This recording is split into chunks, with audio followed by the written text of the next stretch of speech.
ये स्टार्ट करते फिर अपना सेशन। तो अगर अपन बात करें कि लास्ट क्लास में हम लोगों ने क्या डिस्कस किया था,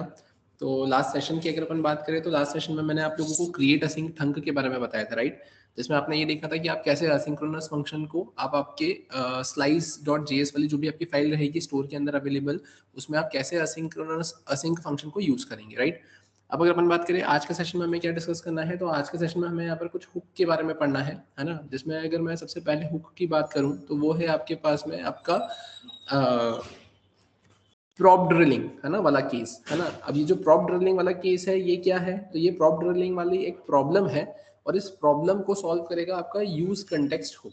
है ना। इन शॉर्ट आप ऐसा बोल सकते हो कि रिएक्ट के अंदर कंटेक्स्ट एपीआई होती है जो कि आपके प्रॉप ड्रिलिंग की प्रॉब्लम को क्या करेगी, यहाँ पे सॉल्व करेगी। तो सबसे पहले हम प्रॉप ड्रिलिंग क्या होता है वो डिस्कस करते हैं और वो प्रॉप ड्रिलिंग की प्रॉब्लम देखने के बाद में फिर हम यहाँ पर अपना यूज कंटेक्स्ट हुक का यूज करके अपने एग्जाम्पल को फ्रेम करेंगे, राइट। तो चलते हैं अपन यहाँ पे, जैसा कि आपकी स्क्रीन पर आपको दिख रहा है, मैं आ जाता हूँ यहाँ पर अपना फोल्डर ओपन कर लेता हूँ और फोल्डर के केस में अपन यहाँ पर आकर एक फोल्डर क्रिएट भी कर लेते हैं वैसे। तो मैंने यहाँ पर मेंशन कर दिया है बाय द नेम 19 और 19 के अंदर अपन यहाँ पर आते हैं, या इन शॉर्ट अपन एक काम ऐसा करते हैं कि ये जो हुक दे के रखा हुआ है ना, हुक नाम का एक फोल्डर, और ये हमने माई ऐप बना के रखी हुई है, मैं इसे ही ओपन करता हूँ यहाँ पर। और जैसा कि आपकी स्क्रीन पर आपको दिख रहा है, यहाँ पर आने के बाद में, है ना, यहाँ पर हमने कुछ एग्जांपल्स भी बनाकर रखे हुए थे। तो हम एक काम करते हैं, इसी एग्जांपल के अंदर, इसी फोल्डर के अंदर अपनी नई फाइल्स क्रिएट कर लेते हैं। तो जैसा कि आपको दिख रहा है यहाँ पर, ये मेरा प्रीवियस एग्जांपल था। तो मैं यहाँ पर क्या करूँगा, तो मैंने यहाँ पर इसे सेव एज किया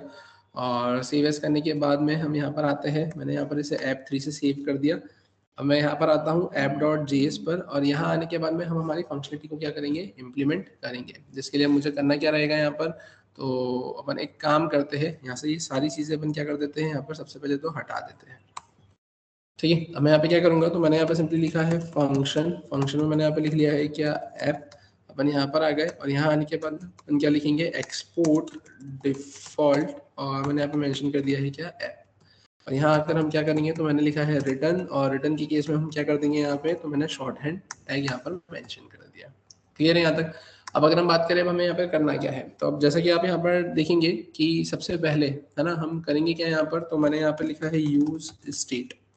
ठीक है। यहाँ पर मैंने क्या करा है, यूज स्टेट हुक का यूज किया है और यहाँ पर हम जो एग्जाम्पल देखने वाले हैं वो भी देखने वाले हैं, एग्जाम्पल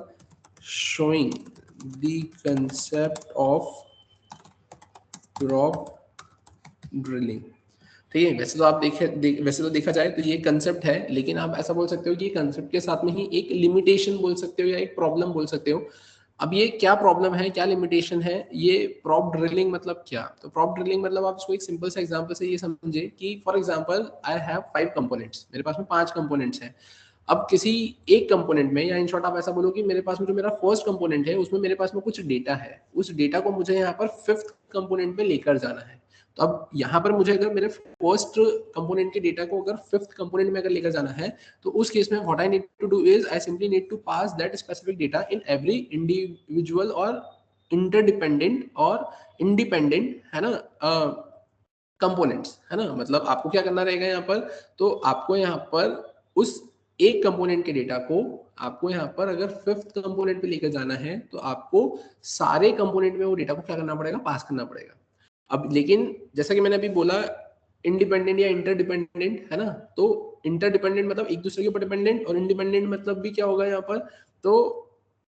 या इन शॉर्ट आप ऐसा बोलोगे, इंडिपेंडेंट ना बोलते हुए अपन उसको डिपेंडेंट बोलेंगे, है ना। डिपेंडेंट इसलिए बोलेंगे क्योंकि जब डिपेंडेंसी होगी, जब कनेक्टिविटी होगी, तभी तो डेटा पास होगा। अगर यहाँ पर आप इंडिपेंडेंट अगर बोल दोगे, तो इंडिपेंडेंट के केस में ऐसा होगा कि दोनों कंपोनेंट अगर अलग अलग हो जाएंगे, तो उस केस में डेटा आप ट्रांसफर करेंगे कैसे, है ना। तो आप सिंपली ऐसा बोले कि इंडिपेंडेंट नहीं, इंटरडिपेंडेंट। इंटरडिपेंडेंट मतलब क्या, एक दूसरे के ऊपर डिपेंडेंट। तो उसमें मैं क्या करूंगा, यहाँ पर फर्स्ट कंपोनेंट से डेटा को उठाऊंगा और 5th कंपोनेंट पर डेटा को ले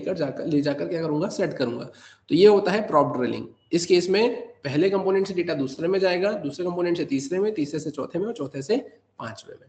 तो यहाँ पर ये क्या होगा, सारे कंपोनेंट्स एक दूसरे के ऊपर इंटरडिपेंडेंट बोले तो डिपेंडेंट होंगे, ठीक है। इंडिपेंडेंट के केस में तो ये केस एग्जीक्यूट ही नहीं होगा, है ना, वो आपका रोल में ही नहीं आएगा, बट यहाँ पर डिपेंडेंसी की फंक्शनलिटी इंप्लीमेंट होगी, है ना। तो अब अगर अपन बात करें यहाँ पे क्या और कैसे, तो अब मैं यहाँ पर आया, यहाँ आने के बाद में मैंने क्या किया है, मैंने लिखा सिंपली कॉन्स्ट, कॉन्स्ट में मैंने लिखा यहाँ पर क्या एफ नेम, एफ नेम के बाद में मैं क्या करूंगा, तो मैंने लिखा है सेट एफ नेम, ठीक है, मैंने ऐसा मेंशन कर दिया है, मैंने लिखा है यूज स्टेट, ठीक है, और यहाँ पर मैंने क्या कर दिया है, तो मैंने यहाँ पर लिख दिया है क्या एंड्रयू। फिर अगर अपन बात करें, मैंने इसे कॉपी किया, मैंने इसे पेस्ट किया, here I am going to write L name, मैंने यहाँ पे क्या लिख दिया है, तो मैंने लिख दिया है सेट एल नेम, यहाँ पर आकर मैंने क्या कर दिया है एंडरसन,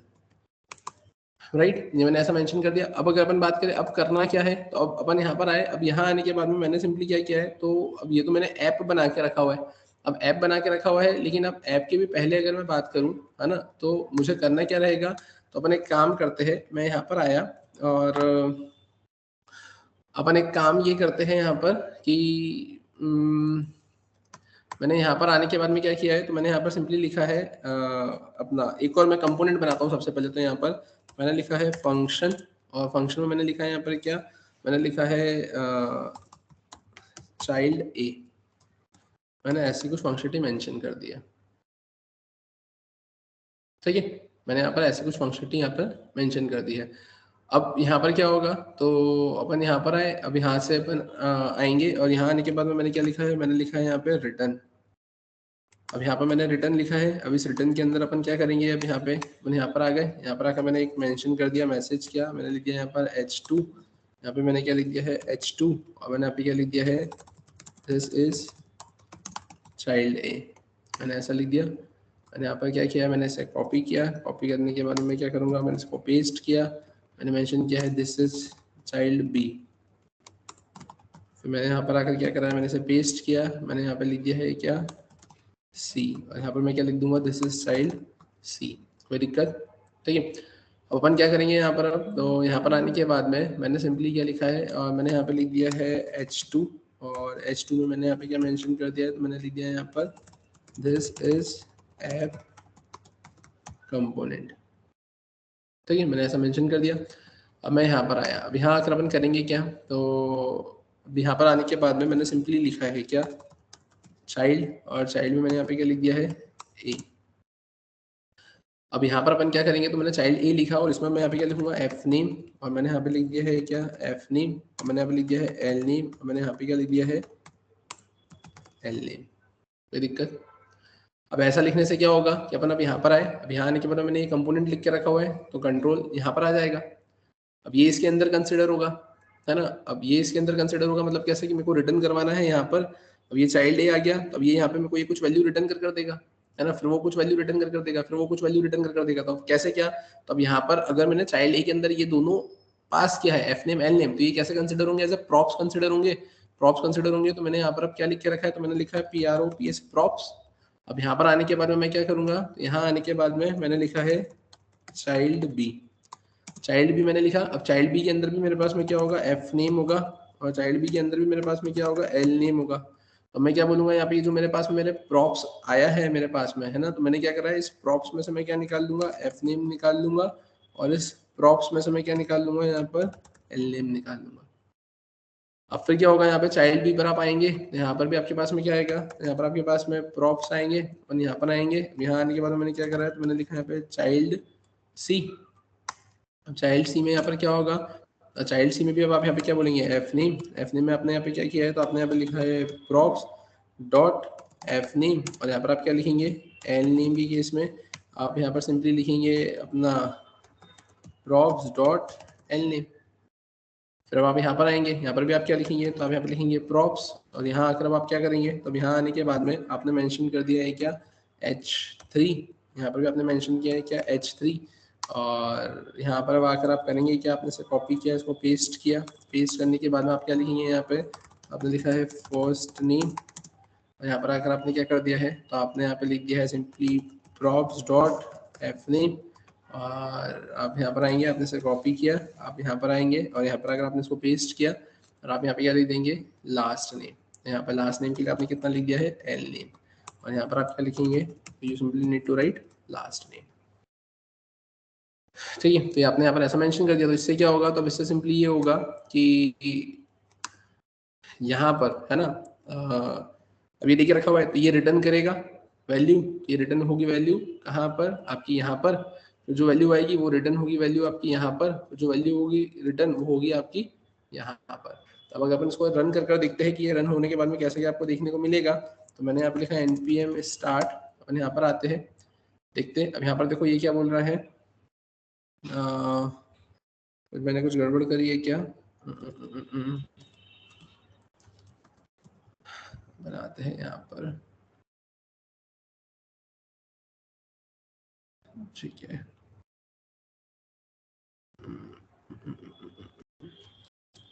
ये अपन यहाँ पर आए, मैंने स्ट्रिंग को क्लियर किया, मैंने लिखा यहाँ पे नोड app.js, ठीक है। अब ये क्या बोल रहा है यहाँ पर, मैंने कुछ गड़बड़ करी है,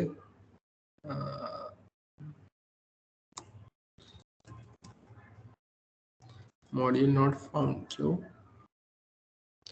मैंने एक्सपोर्ट डिफॉल्ट ऐप ही लिखा है ना यहाँ पर।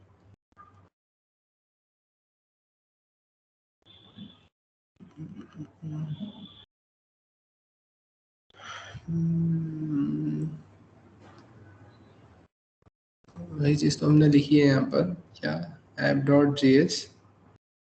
एक्सपोर्ट डिफॉल्ट, मैंने क्या लिखा है यहाँ पर, ऐप लिखा है, और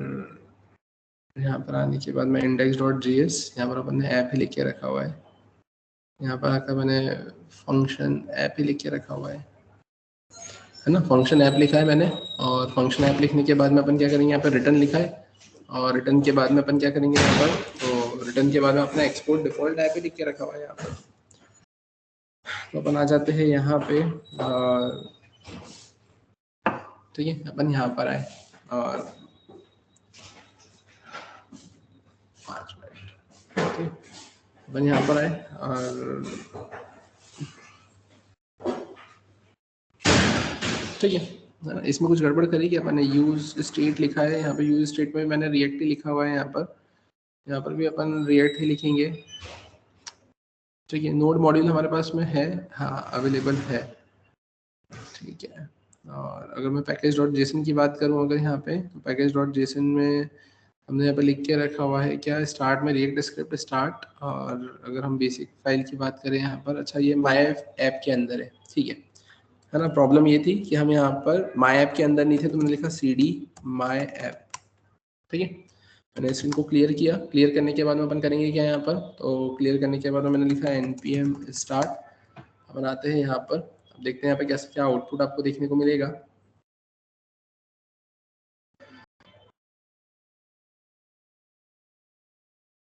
ठीक है, तो आप देखेंगे यहाँ पर आपको क्या मिला, दिस इज ऐप कंपोनेंट, फिर this is child A, this is child B, this is child C, और फिर क्या मिला आपको, फर्स्ट नेम एंड्रिव, और लास्ट नेम आपको क्या मिल गया यहाँ पर, एंडरसन। क्लियर है। तो ये किसका कंसेप्ट था आपका, ये कंसेप्ट था आपके प्रॉप ड्रिलिंग का, है ना। प्रॉप ड्रिलिंग मतलब क्या है कि जहाँ पर जो आपके इंटर कनेक्टेड या इंटर डिपेंडेंट है ना, एक दूसरे के ऊपर डिपेंडेंट जो कंपोनेंट्स थे, है ना, तो उन कंपोनेंट्स के अंदर, क्योंकि अब यहाँ पे डिपेंडेंसी इसलिए जरूरी है क्योंकि आपको फर्स्ट से फिफ्थ पे जाना है, तो कनेक्टिविटी अगर होगी तो ही तो आप डेटा को ट्रांसफर कर पाएंगे। अगर दो के बीच में कनेक्टिविटी ही नहीं होगी तो आपका डेटा तो ट्रांसफर होगा ही नहीं। तो इंडिपेंडेंट तो आप बोल ही नहीं सकते हो कि वो इंडिपेंडेंट है, वो इंटर डिपेंडेंट होंगे, है ना। इंटर डिपेंडेंट मतलब एक दूसरे के ऊपर डिपेंडेंट, कि यहाँ से डेटा यहाँ गया, यहाँ से डेटा यहाँ जाएगा, यहाँ से डेटा यहाँ जाएगा। तो फर्स्ट से अगर मेरे को फिफ्थ तक पहुंचना है तो यहाँ पर कुछ इस तरीके से आप डेटा को क्या करेंगे, पास करेंगे। तो ये क्या होता है कंसेप्ट किसका, आपके प्रॉप ड्रिलिंग का। तो अब इसका सॉल्यूशन क्या है, अब इसमें हुआ क्या, इसमें ये हुआ कि मेरा सेम डेटा मल्टीपल कंपोनेंट्स पे जा रहा है ना, तो लोड थोड़ा सा इंक्रीज हो रहा है। तो इस प्रॉब्लम को सॉल्व करने के लिए फिर हम यहाँ पे जो कंसेप्ट देखते हैं वो कंसेप्ट आता है हमारे पास में रिएक्ट में कंटेक्स्ट एपीआई का, या इन शॉर्ट आप ऐसा बोल सकते हो यूज कंटेक्स्ट हुक का। तो ये यूज कंटेक्स्ट हुक क्या होता है और इसका एग्जांपल कैसे क्या इंप्लीमेंट होगा, तो वो फिर अपन देखेंगे अपने नेक्स्ट सेशन में। तो आज का सेशन अपन यहीं पे स्टॉप करते हैं, कंटिन्यू करेंगे नेक्स्ट क्लास में।